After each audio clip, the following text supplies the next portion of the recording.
যখনই বিপদে পড়ে যাবেন আপনি আল্লাহ তাআলার খাস একটি নাম ধরে সাহায্য চাইবেন, বিদ্যুতের গতিতে আপনি সাহায্য পেয়ে যাবেন, আপনার বিপদ মুহূর্তের মাঝে দূর হয়ে যাবে। ব্যবসা বাণিজ্য লস, সার কাছে শুধুমাত্র শত্রু আর শত্রু বিপদে আপনাকে গ্রাস করে রেখেছে, কোনো কাজেই যেন সফলতা নাই, যেটাতে হাত দেন সেটাতেই লস, কোনো কিছুতে আপনার সাফল্য নাই, সন্তান কথা শোনে না, স্ত্রী কথা শোনে না, পরিবার পরিজন নষ্ট হয়ে গিয়েছে, কিভাবে আপনি বাঁচবেন? প্রবাসে আটকা পড়ে গেছেন, আসতেও পারেন না, কোনো কাজও পাচ্ছেন না, আপনি আমলটা করেন।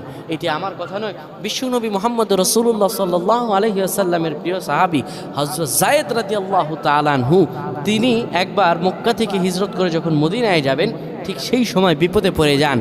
ওনাকে একটি লোক বিপদে আটকে ফেলে এবং ওনাকে হত্যা করার চেষ্টা করে। তখন তিনি আল্লাহ তাআলার এই খাস নামটি ধরে সাহায্য চেয়েছিলেন, আল্লাহ তাআলা তাকে বিপদ থেকে মুক্ত করেছেন। সুবহানাল্লাহ।